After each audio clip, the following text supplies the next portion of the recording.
Okay, so today we're in my 1995 BMW M3, and today's video is about why I think the E36 M3 platform is just about the best fun car you can have for under 25 grand. And I know there are a lot of options, and this is my biased opinion because I love the E36 chassis. This is my fourth or fifth E36, I think. But there are quite a few reasons, only a few I'm going to touch on in this video. I'm going to do this video while driving. This is the first time I've done this setup here, so hopefully it sounds and looks okay.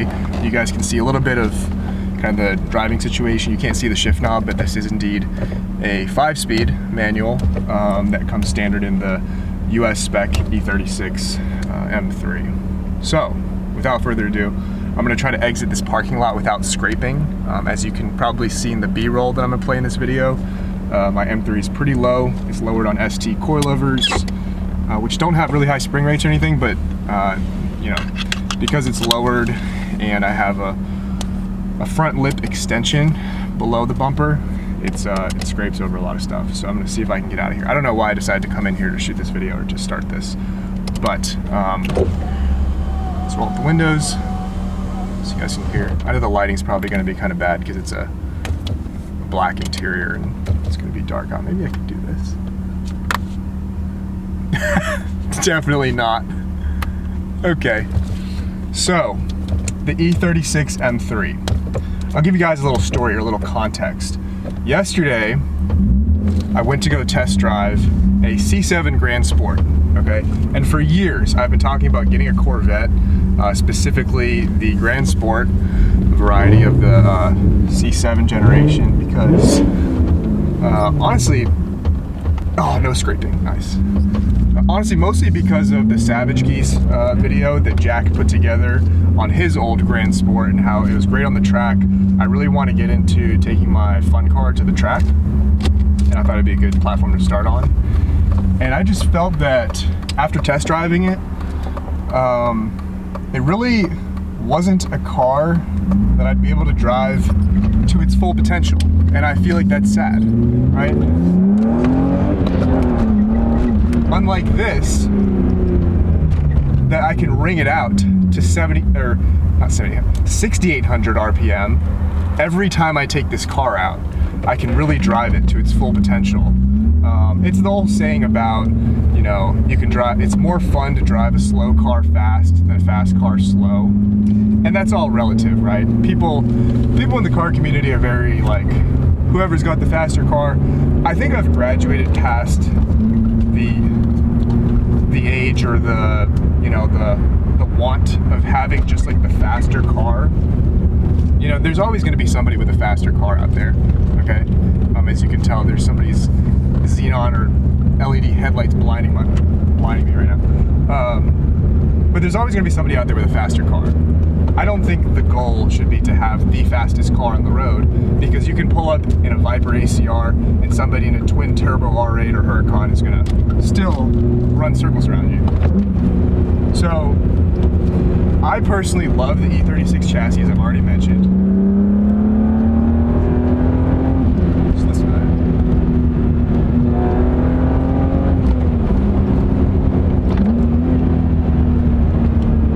It's so fun to drive. So I need to make my point here. Basically, the E36 M3 specifically is enough power that you can really use it all on the street.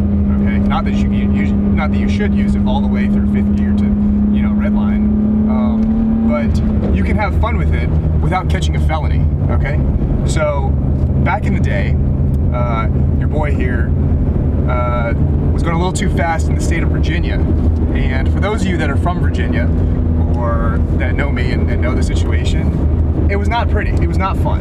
And in Virginia, you can get hemmed up real bad just for speeding, okay? And I'm not saying just because, you know, if you live in Virginia, you can have a fun car.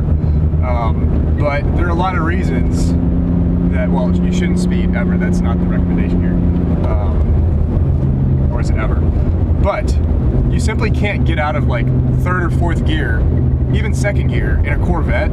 I'm not even talking about a C7 Z06 with a supercharged LT4. Just the LT1 that was in the C7 Grand Sport, you know, on basic roads that have a speed limit here in Texas of like 75 miles an hour. You can probably get up to you can get up to 75 miles an hour in second gear in a Corvette. In E36 M3, that is not the case. And I have a higher gear ratio, so it's aftermarket differential, not aftermarket, it's a higher gear ratio than the stock. That's a nice view. Than the stock gears, which means that I have shorter gear ratios so that I have to shift quicker into the next gear. So the idea there is that you can accelerate a little bit faster. But you know, the maximum this car can do is probably a buck 20, a buck 40 maybe. But when are you ever going to need to do that? And if you are, maybe on a drag strip, but then why would you be driving your drag car on the street, running a drag pack with a parachute in the back? That's not the point of this. Point being, the E36 M3 is the perfect car to not only drive to its absolute potential on the street, but that you can actually drive it hard and not have to worry about getting into too much trouble. Okay, so that's the first point I wanted to make. Jeez, I feel like it's really bad lighting.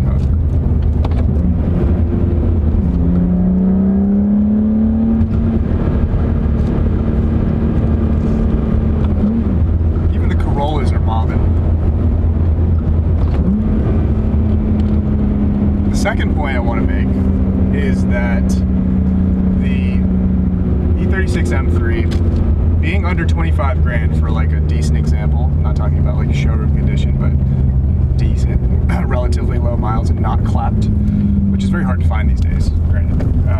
I got mine for less than 25 grand, which I thought was a great deal. But for a fun car, you shouldn't have to stress out too much about it, you know, being this liability, right? So just with any asset class, if you have expensive real estate or, you know, an expensive anything, like an expensive watch, like if it gets stolen, then you're gonna be butthurt, right?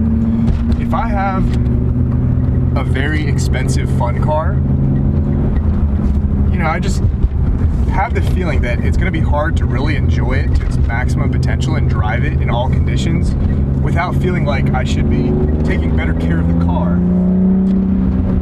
because it's so expensive, right?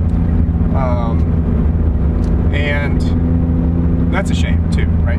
There are people that have, you know, that are loaded that can do that with, like, you know, twin turbo, you know, Lamborghinis like I talked about, right? Like an Aventador or whatever, and drive it in the rain. Like my buddy posted a story recently of this guy driving his GT3, like and it wasn't a 992 GT3, but like still a GT3 that cost a couple $100,000 in the snow when it was absolutely whiteout conditions. So like, come on. As a normal person with a normal job and, like, you know, this being kind of the level that is comfortable, it's a fully paid off car. Let's say somebody hits me at an intersection or somebody even like dings my door, I won't be as upset as this, even if I had a Corvette, right?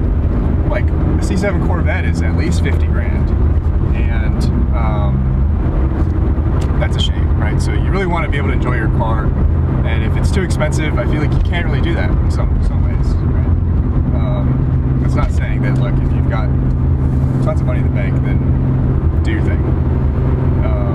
So that's kind of my take on why I think that's a good thing for the E36 M3 platform. Part of it is also that I had put in an order for a C7 Z06 a while ago, and I was going to go pick up the car. Like I had booked a flight and, you know, was going to go pick it up. Everything was paid for. And the dealership calls me the day before I was supposed to go and said, hey, look, Corvette's gone. Like, there's glass in the ground, we don't know where it is. Like, it got stolen, right? And something as expensive as that is also just a bigger target for people that want to, you you know, steal stuff and sell it overseas or just the aftermarket or whatever. Like, you can buy every part for an E36 on eBay, and that's not a good thing or a bad thing. It's just the fact of the matter.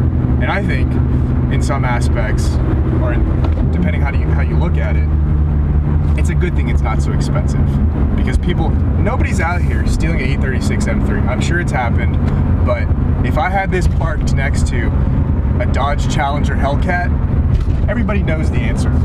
Or even an S550, you know, any of these newer cars, you know, push to start, it's like, you can just unlock it with your phone. You can't do that without, you know, you have to have the key here and whatever else. So, plus, like, you know, not as many people know how to drive manual or whatever. So, second point is just really that I think I can afford for things to break and fix them, and also just enjoy the car for what it's worth because it's not too expensive, right? It's like comfortable for me to get into it and not worry about something breaking, because I can swap the engine if I want. I can just buy a whole other car if it comes to that, okay?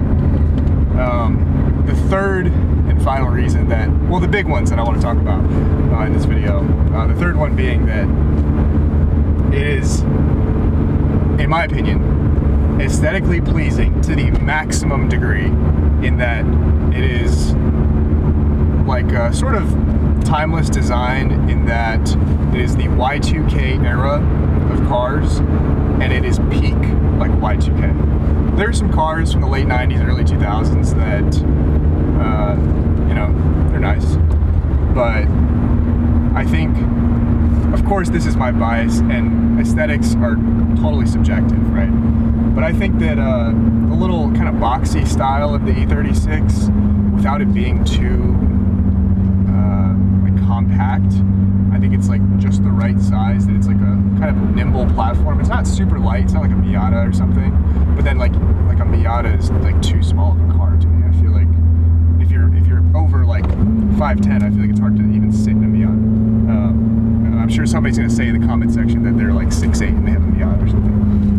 But yeah, the E36 aesthetically, it is it, okay? Like, it's so good to me. I feel like every time I sell an E36, I just regret it, because I keep looking at pictures and I'm like, oh man, I wish I still had that thing. And yeah, I mean, people love it. I'll be honest, like, this compared to my last fun car, which was a 2003 Cobra, a Terminator Cobra. I don't know why I can't speak right now. It was a Terminator Cobra, which made over 500 on the dyno, you know, aftermarket pulley for the supercharger, and super fast car. It was great. But nobody cared. Like, not that, and that's another thing. Like, I drive this because it's fun for me, and I fully enjoy it. Holy redness, that's insane. But I enjoy driving this, and it seems that other people love it too. Like, I've gotten more thumbs up in my E36 M3, this one particularly, which I've kind of not spec'd out. Like, I've done like basic modifications that are kind of make it like OEM plus. Like, I've gotten to a point where like I want cars to be mostly stock-ish, unless I, you know, get a couple $1 million so I can do like a Liberty Walk, you know, 458 or something.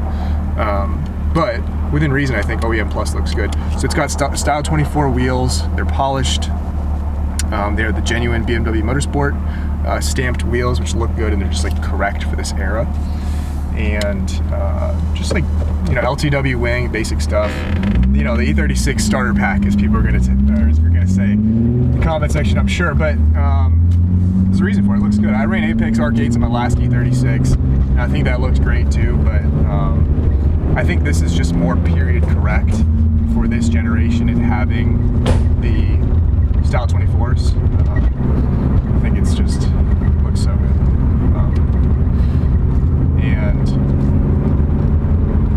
this nice Supra up there. Supra. Yeah, so aesthetics, I love it, and it seems everybody else loves it too. Like, there's tons of other things that I think are great about the E36 M3, which I'll just mention briefly, just like listing them off. I think the BMW community is really good. generally speaking, of course, among every community, right? But like if you have a supercar or something, there's much fewer people in that community versus BMWs, and specifically like E36, like E30, like the older chassis platforms. The people that still have them, that take care of their shit, or take care of their stuff, excuse me. I don't know why I'm not trying to cuss this video, but it's a good community. It's definitely a plus. A lot of thumbs up, a lot of this from other BMW drivers, which is cool. And I would mention reliability, but I know there's going to be a bunch of haters in the comment section that have something to say about that. But the E36 M3, the S50 B30 US that's in this car, if you maintain it well, if you just do the correct fluid changes and change, do maintenance when it's required, it's a basic concept. The car will take care of you if you take care of it, okay? It's like a child. Okay, it's not like a child, but I baby this thing. And well, I don't baby this thing, but I take care of the maintenance as required, as it would be for myself. Jeez. These Austin drivers are wild. But it's reliable. I've had much less pain dealing with E36 problems in all of the E36s I've had compared to any turbocharged BMW that I've had, namely the 135i, the 335i, and other platforms, as well as even my Cobras. My 97 Cobra had a transmission that was made out of glass, and then my 03 Cobra, well, had some other minor issues, mostly because I was doing so much tuning to it, so like air-fuel ratio and stuff like that. But again, from anecdotal experience, I've had a very positive experience with the E36 M3 and the E36 platform in general. So if you're doing basic modifications and not changing too much, you just want to enjoy the car for what it is, and that, I guess that's the demographic of people that I'm talking to, then it is. Like,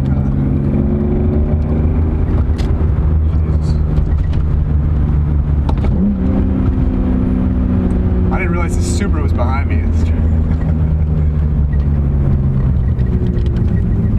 Man, okay.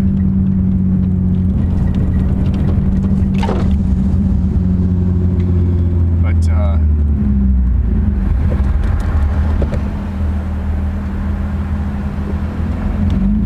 let's see if I can go here. Ooh.